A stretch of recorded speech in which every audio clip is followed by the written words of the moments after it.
Hello everyone, and welcome to this week's Market Wrap. So I am back in Philly, back in the studio, had an amazing long weekend with the wife in Florida, sun, beach, great food, it was awesome.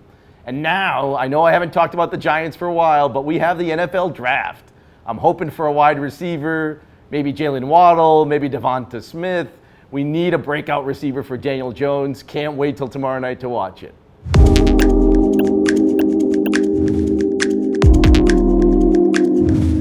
So this week we had three watches that I really love. And the first one is kind of a very classic. It's a Breguet Minute Repeater. It's 37 millimeters, yellow gold. I happen to be fascinated with minute repeaters. Breguet did some great quality pieces. It's a little older generation. Just love that piece. So the second piece we're going to talk about is a Laurent Ferrier. And for one of the smaller brands, we don't talk a lot about Laurent Ferrier, but this particular one I love. It's because it's the Galet Traveler. It's rose gold, it's got a blue dial with the world, absolutely gorgeous, limited edition, just a great classic piece, and that beautiful movement we all come to expect from Laurent Ferrier. And the last piece is an absolute classic today, probably one of the hottest watches out there. It's the Rolex Daytona, the yellow gold, green dial. John Mayer kind of made it famous, talking about it a couple of years ago. It's an awesome piece. We saw the prices skyrocket. They've come down to earth a little bit. We still don't see a lot of them come through, so I love having that in the collection. So Market Wrap has been going for just a little over a year, and I've been blessed with one of the most dynamic markets in history, and it continues this week. So this week we had a huge announcement come from FP Journe. I think everybody knows that WatchBox loves Journe. We're one of the largest traders of Journe in the world. What many people may not know is that WatchBox has one of the foremost experts in the world on FP Journe. And there is no one in the world I know who knows more about Journe than George Mayer. And the best part is I get to work with him every day. He's down one floor from me right now. His passion for the brand is contagious. I'm thrilled to have him on this week's show. And he's going to talk a little bit about what's going on with Journe and where he sees the market going. So George, welcome to Market Wrap. I can't believe we've waited this long to have you on. Thank you for having me on, Mike. Happy to be making my first appearance. I'm a big fan, as are many. Oh, I love having you. It's great to have you back here. It's great to be with you in the office and doing this together. It's awesome. So let's chat about the new Journe strategy. Yes. So first off, I need to tell everyone that I'm always in Philadelphia, as I'm born and raised here and live here. I'm also a diehard Philadelphia Eagles fan and bleed green. So, you know, you and I get along pretty well, but when it comes to football, not so much. Very much looking forward to the draft. It's going to be exciting. Yes. So the reason why I'm on today is to talk about a big development in the industry where FP Journe decided last week, they told all their retailers that they're going to terminate U.S. distribution as of January 2022. For all of you who have watches promised or orders in at retailers, don't worry, FP Journe is being very nice. They're delivering all of those watches, and even if they're not delivered this year, they will be delivered next year.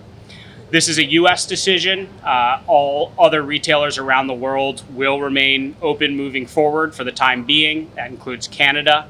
And it's a dollars and cents decision where it makes sense relative to the market.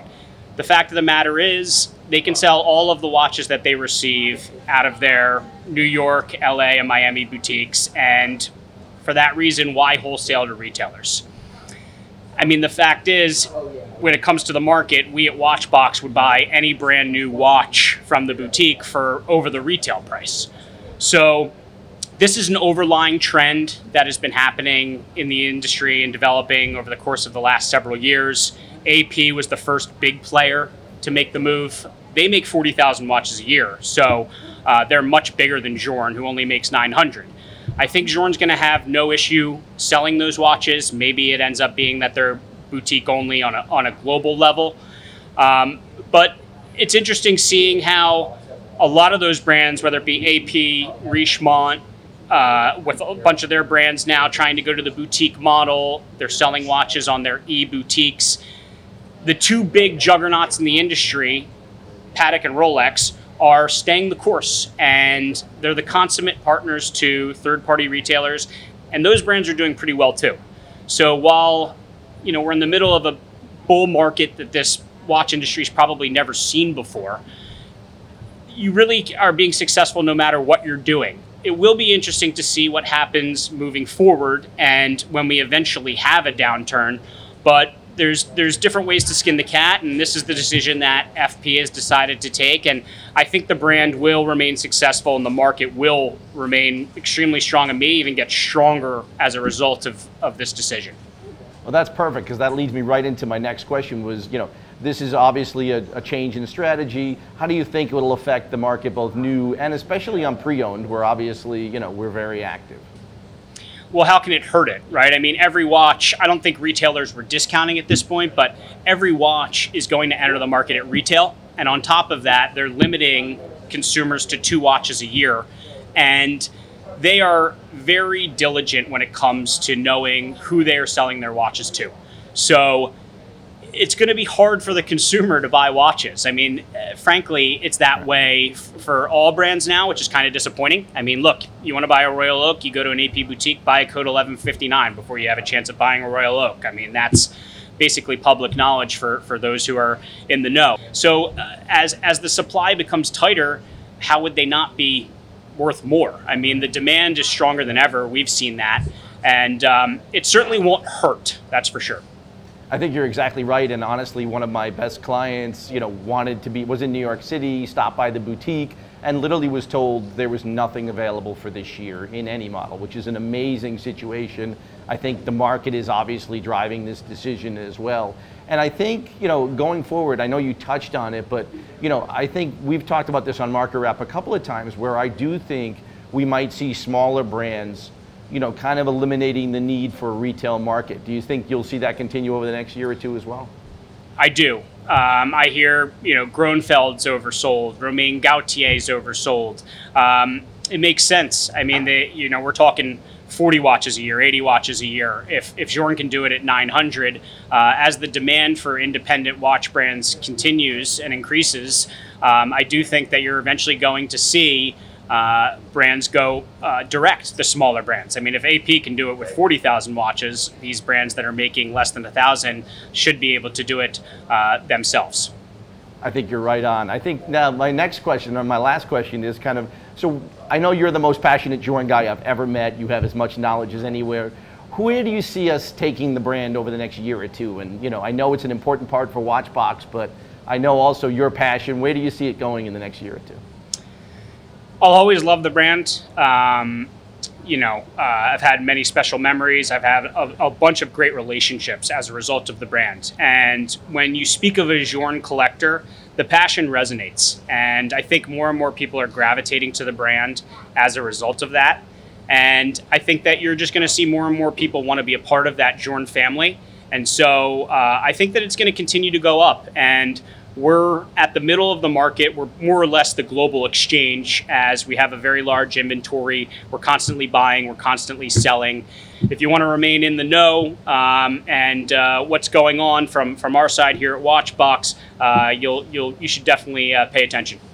I think that's awesome, because again, I've learned so much in the couple of years we've worked together, just listening to you, getting the passion, understanding the rarity. I think if you can translate that to collectors, I think we're just on the way up with this brand. I agree tenfold. Awesome, George. Well, this was great. Thanks for joining us. Really, really appreciate it. Go Eagles, go Birds. Oh, forget that. The Giants are going to make a big pick in the draft. I'm ready for it. All right, thanks again, Georgie. Yep, sure thing. Signing off.